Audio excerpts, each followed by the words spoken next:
ਬਾਬਾ ਉਹ ਬਾਤ ਸੁਣਾ, ਉਹ ਜਿਹੜੀ ਉਹ ਰਾਜੇ ਵਾਲੀ, ਜਿਹੜਾ ਰਾਜਾ ਜੱਗ ਨਹੀਂ ਕਰਦਾ ਹੁੰਦਾ ਸੀ, ਸਾਨੂੰ ਛੋਟੇ ਹੁੰਦੇ ਨੂੰ ਸੁਣਾਉਂਦਾ ਹੁੰਦਾ ਸੀ। ਜੱਗ ਰਾਜਾ ਮਾਨਤਾ ਦਾ? ਹਾਂ ਲੈ ਦੱਸ, ਮਾਨਤਾ ਦਾ। ਹਾਂ ਮਾਨਤਾ ਦਾ, ਉਹ ਸੁਣਾ। ਅੱਛਾ ਵੀ ਗੱਲ ਸੁਣ ਲੈ ਮੇਰੀ। ਪਹਿਲੀ ਗੱਲ ਤੇ ਇਹ ਹੈ ਕਿ ਬਾਤ ਸੁਣਾਈ ਨੂੰ ਮੈਨੂੰ ਪਤਾ ਨਹੀਂ ਕਿੰਨੇ ਸਾਲ ਹੋ ਗਏ। ਦੂਸਰੀ ਗੱਲ ਇਹ, ਜੇ ਬਾਤ ਸੁਣਨੀ ਆ ਤੇ ਤੁਹਾਨੂੰ ਹੰਗਾਰਾ ਦੇਣਾ ਪਊ। ਹੰਗਾਰਾ ਹੀ ਬੈਠੇ ਤਿੰਨ ਬੰਦੇ, ਉਹ ਚਾਚਾ ਵੀ ਸਾਡੇ ਨਾਲ ਆ। ਕਿਉਂ ਮਹਿੰਦਰਾ? ਹਾਂ ਚਾਚਾ ਮੈਂ ਦੇਊਂਗਾ। ਬਸ ਠੀਕ ਆ। ਆਹੀ ਸੀਰਨੀ ਪਈ ਆ, ਇੱਧਰ ਧਿਆਨ ਨਹੀਂ ਰੱਖਣਾ ਤਾਂ ਬਾਤ ਦਾ ਧਿਆਨ ਰੱਖੋ। ਪਹਿਲਾਂ ਖਾ ਲੈਂਦੇ ਆ। ਹਾਂ ਖਾ ਲਾ। ਸੁਣਨੀ ਆ? ਸੱਚੀ ਸੁਣਨੀ ਆ? ਨਾ ਸੁਣਨੀ ਆ, ਫੋਨ ਸਾਈਡ ਤੇ ਰੱਖੇ ਪਏ ਅਸੀਂ। ਲੈ ਫਿਰ ਗੱਲ ਕਰੋ, ਟੈਲੀਫੋਨ ਆਪਣੇ ਬੰਦ ਕਰ ਲਓ। ਤੁਹਾਨੂੰ ਬਾਤ ਸੁਣਾਉਣਾ ਰਾਜਾ ਮਾਨਤਾ ਦਾ। ਮਾਨਤਾ ਦਾ ਮਹਿੰਦਰਾ, ਜਿਹੜਾ ਰਾਜਾ ਮਾਨਤਾ ਦਾ ਸੀ ਨਾ, ਬੜਾ ਇੱਕ ਚੱਕਰਵਰਤੀ ਰਾਜਾ ਹੋਇਆ। ਬਹੁਤ ਪਿਆਰਾ ਰਾਜਾ ਸੀ। ਲਾਗੇ ਛਾਗੇ ਦੇ ਸਾਰੇ ਰਾਜਿਆਂ ਦੇ ਵਿੱਚ ਬੜਾ ਮਸ਼ਹੂਰ ਸੀ ਉਹ, ਕਿ ਰਾਜਾ ਮਾਨਤਾ ਦਾ ਜ਼ਬਾਨ ਦਾ ਪੱਕਾ ਸੀ। ਉਹ ਬੜਾ ਦਿਆਲੂ ਸੀ। ਉਹਦੀ ਪਰਜਾ ਉਹਨੂੰ ਬਹੁਤ ਪਸੰਦ ਕਰਦੀ ਸੀ। ਇੱਕ ਵਾਰੀ ਕੋਈ ਨੂੰ ਦਰਵੇਸ਼ ਟੱਕਰਿਆ। ਅੱਛਾ।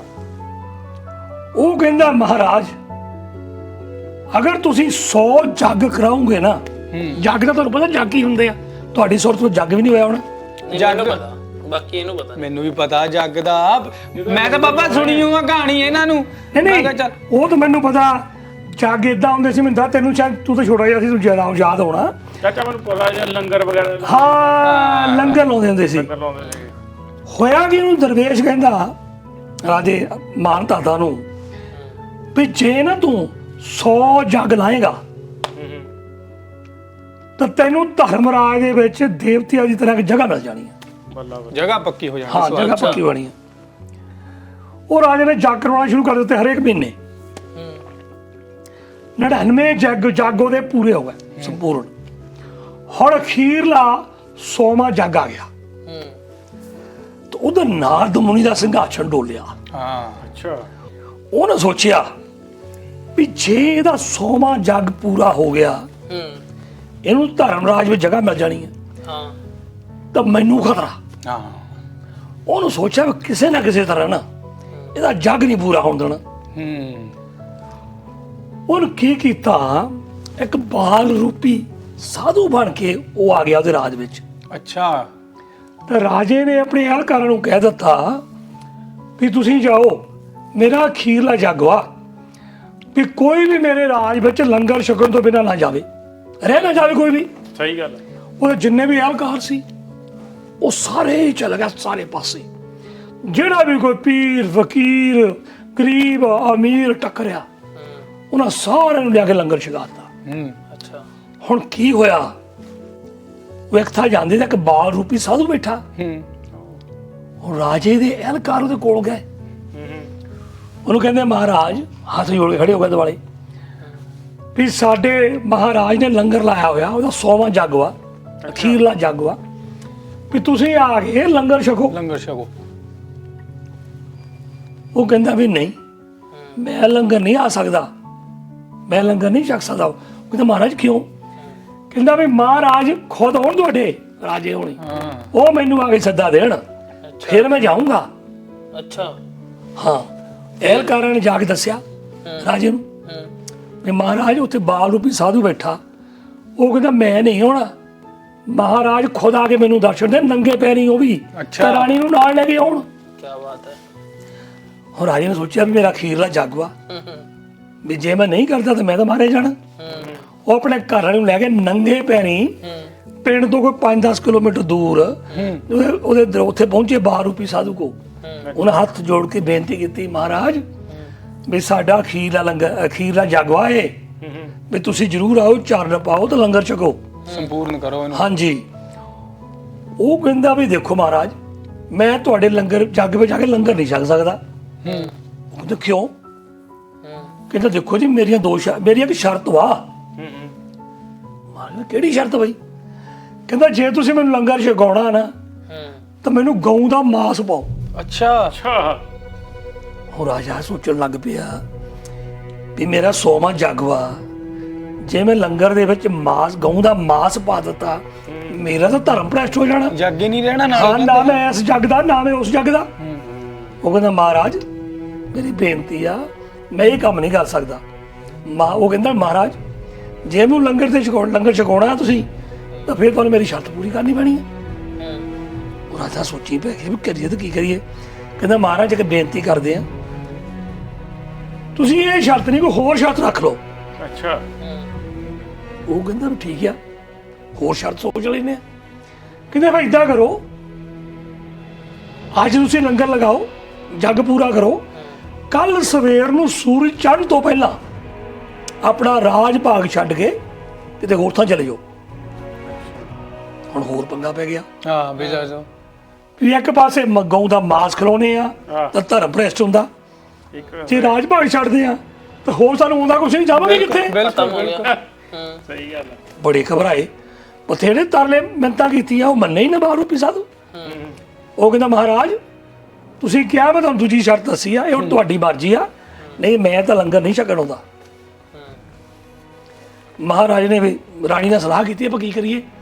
ਉਹ ਕਹਿੰਦੀ ਮਹਾਰਾਜ ਆਪਾਂ ਇੰਨੇ ਲੰਗਰ ਲਗਾਏ ਆ, ਇੰਨੀ ਦੁਨੀਆ ਦੀ ਸੇਵਾ ਕੀਤੀ ਆ, ਇੰਨਾ ਤੁਹਾਡਾ ਬਲ ਪ੍ਰਤਾਪ ਆ, ਦੁਨੀਆ ਤੁਹਾਨੂੰ ਜਾਣਦੀ ਆ ਵੀ ਰਾਜ ਭਾਗ ਚ ਹੀ ਰੱਖਿਆ ਬਿਲਕੁਲ ਕਿ ਆਪਾਂ ਰਾਜ ਭਾਗ ਛੱਡ ਛੱਡ ਦਿੰਦੇ ਦਿੰਦੇ ਆ। ਤੇ ਜੋ ਜੇ ਗਊ ਦਾ ਵੀ ਸਪੋਨੇ ਧਰਮ ਭ੍ਰਿਸ਼ਟ ਹੁੰਦਾ, ਉਹਨੇ ਸ਼ਰਤ ਮੰਨ ਲਈ। ਕਹਿੰਦੇ ਤੁਸੀਂ ਆਓ, ਅਸੀਂ ਰਾਜ ਭਾਗ ਛੱਡ ਦਿੰਦੇ। ਬਾਲ ਰੂਪੀ ਸਾਧੂ ਉੱਥੇ ਉੱਠੇ, ਨਾਰਦ ਮੁਨੀ ਸੀ ਅਸਲ ਵਿੱਚ। ਹਾਂ ਰੂਪ ਧਾਰਨ। ਉਹ ਜਾ ਕੇ ਲੰਗਰ ਛਕਿਆ, ਉਹ ਲੰਗਰ ਛਕਾਇਆ ਉਹਨੇ ਬੜੇ ਪਿਆਰ ਨਾਲ। ਜੱਗ ਪੂਰੀ ਤਰ੍ਹਾਂ ਸੰਪੂਰਨ ਹੋਇਆ। ਤਾਂ ਰਾਤ ਨੂੰ ਜਦੋਂ ਜੱਗ ਪੂਰਾ ਹੋ ਗਿਆ, ਰਾਣੀ ਨੂੰ ਉਹਨੇ ਕਿਹਾ ਰਾਜੇ ਨੇ ਵੀ ਚਲੋ ਆਪਣਾ ਜੋ ਵੀ ਸਮਾਨ ਜਾਣਾ ਆਪਾਂ ਉਹ ਇਕੱਠਾ ਕਰ ਲਓ। ਤੋਂ ਮੁੜ ਕੇ ਨਾਰਦ ਮੁਨੀ ਫਿਰ ਆ ਗਿਆ, ਕਹਿੰਦਾ ਨਹੀਂ ਨਹੀਂ ਨਹੀਂ, ਤੁਸੀਂ ਇੱਥੋਂ ਕੁਛ ਨਹੀਂ ਲਿਆ ਸਕਦੇ, ਸਿਰਫ ਜਿਹੜੇ ਤਨ ਦੇ ਕੱਪੜੇ ਆ ਉਹ ਪਾ ਕੇ ਜਾਓ। ਹੁਣ ਉਹ ਰਾਜੇ ਨੇ ਪੁਸ਼ਾਕਾਂ ਵੀ ਲਾ ਚੁੱਕਾ ਸੀ, ਰਾਤ ਦਾ ਸਮਾਂ ਸੀ, ਉਹਨੂੰ ਤਾਂ ਇੱਦਾਂ ਜਾਣਾ ਪਊ। ਸਵੇਰਾ ਹੋਇਆ, ਆਪਣੇ ਸਧਾਰਨ ਕੱਪੜੇ ਸੀ ਉਹੋ ਹੀ ਪਾ ਕੇ ਰਾਜਾ, ਰਾਣੀ ਤੇ ਉਹਦੇ 2 ਪੁੱਤਰ, ਇੱਕ ਸੀ ਕੋਈ 3-4 ਸਾਲ ਦਾ, ਇੱਕ ਸੀ ਕੋਈ 6-7 ਸਾਲ ਦਾ, ਉਹਨਾਂ ਨੂੰ ਲੈ ਕੇ ਤੁਰ ਪਏ। ਸਵੇਰ ਨੂੰ ਤੜਕੇ ਸਾਰਾ ਦਿਨ ਤੁਰੇ ਜਾਂਦੇ ਆ, ਤੁਰੇ ਜਾਂਦੇ ਆ, ਤੁਰੇ ਜਾਂਦੇ ਆ, ਤਾਂ ਜਿਹੜੇ ਰਾਜ ਦੀ ਹੱਦ ਤੋਂ ਬਾਹਰ ਨਿਕਲ ਜਾਂਦੇ ਆ। ਤੇ ਜਾਂਦੇ ਆ ਕਿ ਇੱਕ ਸਿਆਣੀ ਬਜ਼ੁਰਗਣੀ ਇੱਕ ਪੱਠੀ ਉੱਤੇ ਦਾਣੇ ਭੁੰਨਦੀ ਆ। ਉੱਥੇ ਜਾ ਪਹੁੰਚੇ, ਉੱਥੇ ਜਾ ਕੇ ਭੁੱਖ ਨਿਭਾਣੇ, ਨੰਗੇ ਪੈਰ ਹੋ ਗਏ, ਕੱਪੜੇ ਪਾੜ ਗਏ, ਸੂੜਾਂ ਲੱਗ ਲੱਗ ਕੇ ਜੰਗਲ ਦੇ ਵਿੱਚ, ਬੁਰਾ ਉਹਨਾਂ ਦਾ ਹਾਲ। ਉਹਨਾਂ ਜਾ ਕੇ ਬੇਨਤੀ ਕੀਤੀ ਵੀ ਅਸੀਂ ਪਿਛਲੇ 10-12 ਘੰਟੇ ਤੋਂ ਭੁੱਖ ਨਿਭਾਣੇ ਆ, ਪਾਣੀ ਵੀ ਨਹੀਂ ਪੀਤਾ, ਇੱਕ ਤਾਂ ਸਾਨੂੰ ਪਾਣੀ ਪਿਲਾ ਦਿਓ ਜੇ ਪਿਲਾ ਸਕਦੇ ਆ, ਤੇ ਦੂਜਾ ਸਾਨੂੰ ਰੱਬ ਦਾ ਵਾਸਤਾ ਨੌਕਰੀ ਦੇ ਦਿਓ। ਕਿੱਥੇ ਮਹਾਰਾਜਾ, ਕਿੱਥੇ ਰਾਜਾ, ਕਿੱਥੇ ਨੌਕਰੀ ਮੰਗਦਾ ਦਾਣੇ ਭੁੰਨਣ ਵਾਲੀ ਤੋਂ। ਸਾਰਾ ਕੁਝ ਛੱਡਿਆ। ਉਹਨੂੰ ਦੇਖਿਆ ਵੀ ਪਾਟੇ ਉਹ ਲੀੜਿਆਂ ਦੇ ਵਿੱਚ ਕਿੰਨਾ ਪ੍ਰਤਾਪ ਆ ਚਿਹਰੇ ਤੇ, ਅਕਸਰ ਰਾਜਾ ਸੀ ਨਾ, ਤਾਂ ਨਿਆਣੇ ਵੀ ਸਾਹਿਬਜ਼ਾਦੇ ਲੱਗਣ, ਤਾਂ ਰਾਣੀ ਦੀ ਸੁੰਦਰਤਾ ਦਾ ਕੋਈ ਮੁਕਾਬਲਾ ਹੀ ਨਾ, ਪਰ ਕੱਪੜੇ ਪਾਟੇ ਹੋਏ, ਬੁਰਾ ਹਾਲ। ਉਹ ਕਹਿੰਦੀ ਵੀ ਦੇਖ ਮੇਰੇ ਕੋਲ ਬਾਲਾ ਕੁਛ ਤਾਂ ਹੈ ਨਹੀਂ, ਵੀ ਮੈਂ ਤਾਂ ਦਾਣੇ ਭੁੰਨ ਕੇ ਗੁਜ਼ਾਰਾ ਕਰਦੀ ਹਾਂ, ਵੀ ਇੰਨਾ ਆ ਤੁਹਾਨੂੰ ਰੋਟੀ ਪਾਣੀ ਦੇ ਸਕਦੀ ਆ, ਸ਼ਾਲ ਸਮਾਜ ਤੁਹਾਨੂੰ ਕੱਪੜੇ ਸਣਾ ਦਿਆ ਕਰੂੰਗੀ। ਆਹੋ ਤਾਂ ਬਾਕੀ ਏਦਾਂ ਆ ਵੀ ਰਾਜੇ ਨੂੰ ਕਹਿੰਦੇ ਵੀ ਤੂੰ ਬਾਹਰ ਜਾ ਕੇ ਲੱਕੜਾਂ ਲੁਕੜਾ ਫੜ ਲਿਆ ਕਰੀ ਬਾਲਣ ਵਾਸਤੇ, ਪੱਠੀ ਲਾਉਣ ਨੂੰ। ਤਾਂ ਰਾਣੀ ਜਿਹੜੀ ਹੈ ਲੋਕਾਂ ਦੇ ਘਰ ਪਾਣੀ ਪਾ ਦਿਆ ਕਰੂਗੀ, ਇਹਦਾ ਵੀ ਗੁਜ਼ਾਰਾ ਹੋ ਜੂ, ਮੇਰਾ ਵੀ ਗੁਜ਼ਾਰਾ ਹੋ ਜੂ। ਪਾਣੀ ਵਾਲਾ ਕੀ ਹਿਸਾਬ ਦਾ ਪਾਣੀ ਪਾ ਦੇ ਕਰੂ? ਪਾਣੀ ਏਦਾਂ ਹੁੰਦਾ ਸੀ ਕਿ ਪਿੰਡਾਂ ਦੇ ਵਿੱਚ ਉਹ ਨਲਕੇ ਨਹੀਂ ਸੀ ਹੁੰਦੇ, ਅੱਛਾ, ਪਿੰਡਾਂ ਵਿੱਚ ਖੂਹੀਆਂ ਵੀ ਨਹੀਂ ਸੀ ਹੁੰਦੀਆਂ, ਤੇ ਪਿੰਡਾਂ ਵਿੱਚ ਬੰਦੇ ਰੱਖੇ ਹੁੰਦੇ ਸੀ ਜਿਹੜੇ ਦੂਰੋਂ ਦੂਰੋਂ ਪਾਣੀ ਲਿਆਉਂਦੇ ਹੁੰਦੇ ਸੀ ਤੇ ਘਰ ਘਰ ਪਾਣੀ ਪਾਉਂਦੇ ਹੁੰਦੇ ਸੀ। ਅੱਛਾ, ਹਾਂ, ਤਾਂ ਉਹਦਾ ਕੰਮ ਸੀ, ਨਾਲੇ ਦਾਣੇ ਪਾਉਂਦੀ ਸੀ, ਉਹਦਾ ਆਦਮੀ ਲੋਕਾਂ ਦੇ ਘਰੇ ਪਾਣੀ ਪਾਉਂਦਾ ਸੀ। ਓਕੇ। ਉਹਨੇ ਕਿਹਾ ਵੀ ਇਹ ਪਾਣੀ ਲੈ ਲੱਕੜਾਂ ਲਿਆ ਕਰੂਗੀ, ਤੂੰ ਪਾਣੀ ਪਾ ਦਿਆ ਕਰੀ। ਉਹਨੂੰ ਉੱਥੇ ਰੱਖ ਲਿਆ ਜੀ। ਇਸੇ ਤਰ੍ਹਾਂ ਟਾਈਮ ਲੰਘਦਾ ਗਿਆ, ਨਿਆਣੇ ਉੱਥੇ ਖੇਡ ਛੱਡਣਾ ਮਿੱਟੀ ਮੁੱਟੀ 'ਚ, ਘਰ ਵਾਲੀ ਨੇ ਪਾਣੀ ਪਾਈ ਜਾਣਾ, ਬੰਦੇ ਨੇ ਬਾਲਣ ਲਿਆਈ ਜਾਣਾ, ਖਾਣ ਨੂੰ ਮਿਲ ਜਾਣਾ। ਉਹਨਾਂ ਰੱਬ ਦਾ ਸ਼ੁਕਰ ਕੀਤਾ ਵੀ ਚਲੋ ਠੀਕ ਹੈ, ਟਾਈਮ ਲੰਘਦਾ ਗਿਆ। ਇੱਕ ਦਿਨ ਉਹਦਾ ਸ਼ਹਿਰ ਸੀ ਸਮੁੰਦਰ ਦੇ ਲਾਗੇ ਸੀ, ਉੱਥੇ ਇੱਕ ਜਿਹੜੇ ਬੜੇ ਬੜੇ ਜਹਾਜ਼ ਹੁੰਦੇ ਆ ਪਾਣੀ ਵਾਲੇ, ਉਹ ਜਹਾਜ਼ ਵਾਲਾ ਆਦਮੀ ਸੀ, ਉਹਦਾ ਨਾਂ ਸੀ ਚਰਨਜੀ। ਅੱਛਾ। ਉਹ ਇੱਥੋਂ ਸਮਾਨ ਸਮੂਨ ਲੈਣ ਆਉਂਦਾ ਹੁੰਦਾ ਸੀ, ਵਪਾਰੀ ਸੀ। ਵਪਾਰੀ ਸੀ। ਉਹਦਾ ਜਹਾਜ਼ ਜਿਹੜਾ ਉੱਥੇ ਲੱਗਿਆ, ਉਹ ਆ ਗਿਆ ਉਹਦੇ ਦਾਣੇ ਬਣਾਉਣ ਉੱਥੇ ਆਉਂਦਾ ਹੁੰਦਾ ਸੀ, ਉਹ ਬੁੜੀ ਕੋ ਬਹਿੰਦਾ ਹੁੰਦਾ ਸੀ। ਅੱਛਾ। ਉਹਨੇ ਦੇਖਿਆ ਵੀ ਆ ਜਿਹੜੀ ਔਰਤ ਇੱਥੇ ਲਾਗੇ ਤੁਰੀ ਫਿਰਦੀ ਬੜੀ ਸੁੰਦਰ ਵਾ, ਰਾਜਕੁਮਾਰੀ। ਹਾਂ ਰਾਣੀ ਜਿਹੜੀ ਸੀ। ਉਹ ਕਹਿੰਦਾ ਇਹ ਕੌਣ ਆ? ਕਹਿੰਦੀ ਮੈਂ ਮੈਨੂੰ ਤਾਂ ਆਪ ਨਹੀਂ ਪਤਾ, ਇੱਦਾਂ ਇੱਕ ਦਿਨ ਆਏ ਸੀਗੇ, ਖਾਣ ਪੀਣ ਨੂੰ ਮੰਗਦੇ ਸੀ, ਮੈਂ ਨੌਕਰੀ ਤੇ ਰੱਖ ਲਾਇਆ, ਖਾਣ ਪੀਣ ਦੇ ਕੰਮ ਕਰਦੇ। ਉਹ ਕਹਿੰਦਾ ਇਦਾਂ ਕਰ, ਮੈਂ ਤੈਨੂੰ ਦਊਂਗਾ 50 ਮੋਹਰਾਂ। ਮੋਹਰਾਂ ਹੁੰਦੀਆਂ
ਉਹ ਗਿਆ ਕਿ ਨਿਆਣੇ ਨੂੰ ਵੀ ਤੂੰ ਪਿੱਛੇ ਰਹਿ, ਮੈਂ ਇੱਕ ਨੂੰ ਛੱਡਿਓ ਨਾ ਪਰਲੇ ਪਾਸੇ, ਮੁੜ ਕੇ ਆ ਕੇ ਮੈਂ ਤੈਨੂੰ ਲੈ ਜਾਣਾ।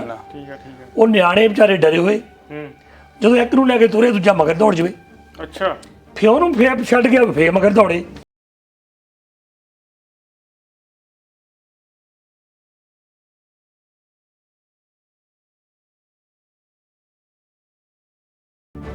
ਦੂਜੇ ਨਿਆਣੇ ਨੂੰ ਆਪਣੇ ਮੋਢੀ ਚੱਕਿਆ ਤਾਂ ਲੈ ਕੇ ਦੂਜੇ ਪਾਸੇ ਚਲੇ ਗਿਆ, ਦਰਿਆ ਉਹਨੂੰ ਪਾਰ ਕਰ ਲਿਆ। ਤੇ ਦੂਜੇ ਪਾਸੇ ਨਿਆਣੇ ਨੂੰ ਉਧਰ ਬੰਨਿਆ ਆਪਣੀ ਅੱਧੀ ਪੱਗ ਦੇ ਨਾਲ। ਰੱਬ ਦੀ ਕਰਨੀ, ਜਦੋਂ ਮੁੜਿਆ ਦਰਿਆ 'ਚ ਵੜਿਆ ਤਾਂ ਰਾਜਾ ਰੁੜ ਗਿਆ। ਪਾਣੀ ਆ ਗਿਆ, ਰਾਜਾ ਰੁੜ ਗਿਆ। ਇੱਕ ਨਿਆਣਾ ਉਧਰ ਰਹਿ ਗਿਆ ਦਰਿਆ ਦੇ, ਤੇ ਇੱਕ ਨਿਆਣਾ ਇਧਰਲੇ ਪਾਸੇ ਰਹਿ ਗਿਆ, ਤੇ ਆਪ ਰੁੜ ਗਿਆ। ਰੁੜ ਗਿਆ। ਮੈਨੂੰ ਇੱਥੇ ਤੱਕ ਯਾਦ ਆ ਬਾਬਾ, ਹਾਂ। ਹੁਣ ਇਹ ਤੋਂ ਬਾਅਦ ਵਾਲੀ ਮੈਨੂੰ ਥੋੜੀ ਯਾਦ ਨਹੀਂ ਹੈਗੀ। ਕੋਈ ਨਹੀਂ, ਆਜੂ ਯਾਦ, ਮੈਂ ਦੱਸਦਾ ਤੈਨੂੰ ਸਾਰੀ ਬਾਤ। ਇੰਨਾ ਵੀ ਬਹੁਤ ਸ਼ੁਕਰ ਹੈ ਕਿ ਅੱਜ ਦੇ ਜ਼ਮਾਨੇ 'ਚ ਪੁੱਤ ਤੂੰ ਇੰਨਾ ਕੁਝ ਯਾਦ ਰੱਖਿਆ, ਨਹੀਂ ਤਾਂ ਅੱਜ ਕੱਲ੍ਹ ਬਹੁਤਾਂ ਕੌਣ ਯਾਦ ਰੱਖਦਾ, ਹਨਾ? ਇਹ ਬੁੜੀਆਂ ਦੀਆਂ ਗੱਲਾਂ ਸਾਡੀਆਂ। ਅੱਛਾ।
ਉਹ ਜਾ ਕੇ ਉਧਰ ਦੇਖਿਆ, ਉਧਰ ਵੀ ਨਿਆਣਾ ਪੱਗ ਨਾਲ ਬੰਨਿਆ ਹੋਇਆ। ਅੱਛਾ ਉਹਨੂੰ ਖੋਲ ਕੇ ਲਾਇਆ ਦੋ ਨਿਆਣੇ ਤਾਂ ਦੋਨੇ ਜਾਣੇ ਨੂੰ ਕੰਮ ਨਹੀਂ ਕੀਤਾ। ਰਾਤ ਉਸੇ ਵੇਲੇ ਸਵੇਰ ਨੂੰ ਉਹ ਆਪਣੇ ਘਰ ਆ ਗਿਆ ਪਿੰਡ ਆ ਕੇ ਉਹਨਾਂ ਨੇ ਪਿੰਡ ਦੇ ਮੋਹਰੀ ਨਾਲ ਗੱਲ ਕੀਤੀ ਵੀ ਸਾਨੂੰ ਦੋ ਨਿਆਣੇ ਲੱਭੇ, ਦੱਸੋ ਕਿਹਦੇ ਆ।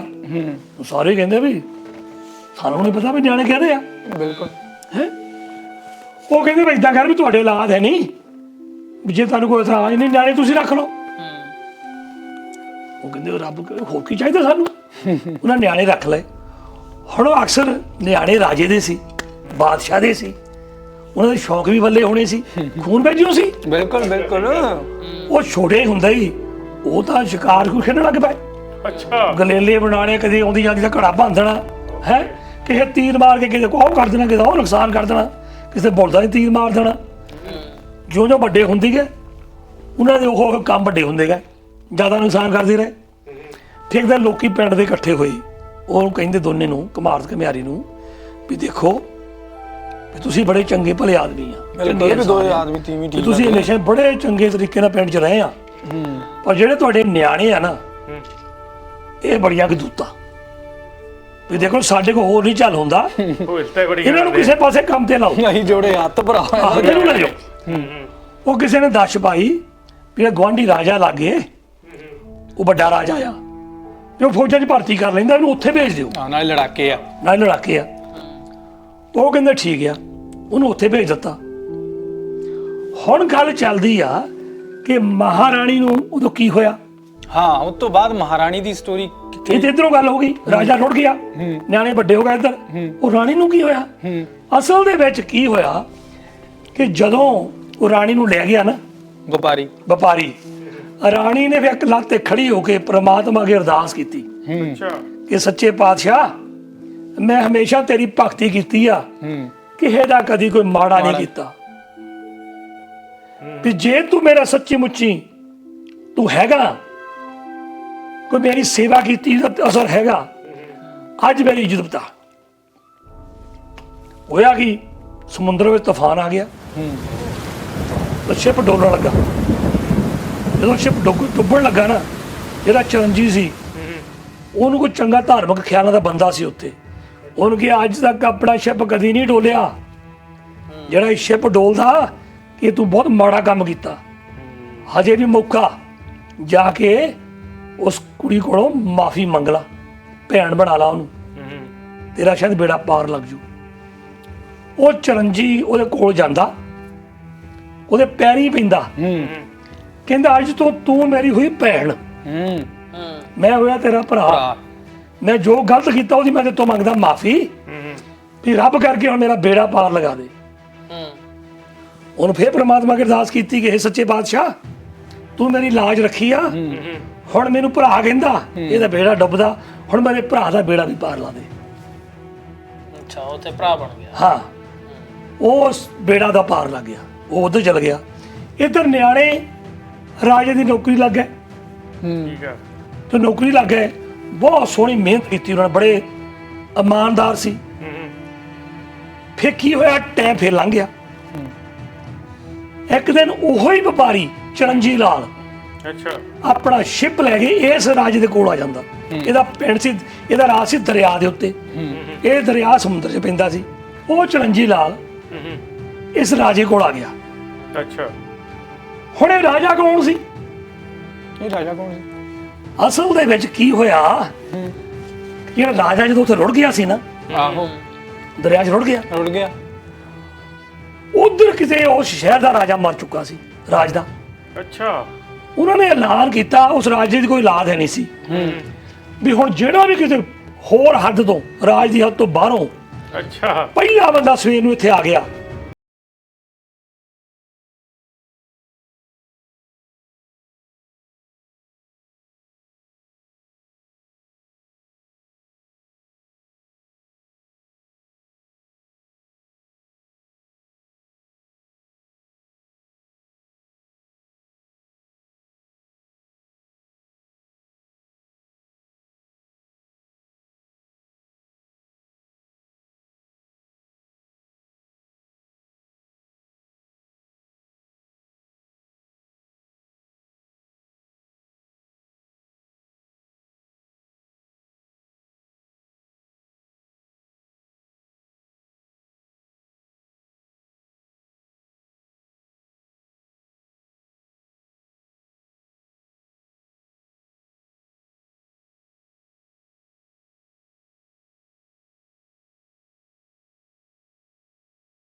ਬੱਚੇ ਵੀ ਮਿਲ ਗਏ, ਮਹਾਰਾਣੀ ਵੀ ਉਹਦੀ ਘਰ ਵਾਲੀ ਵੀ ਮਿਲ ਗਈ। ਬਿਲਕੁਲ।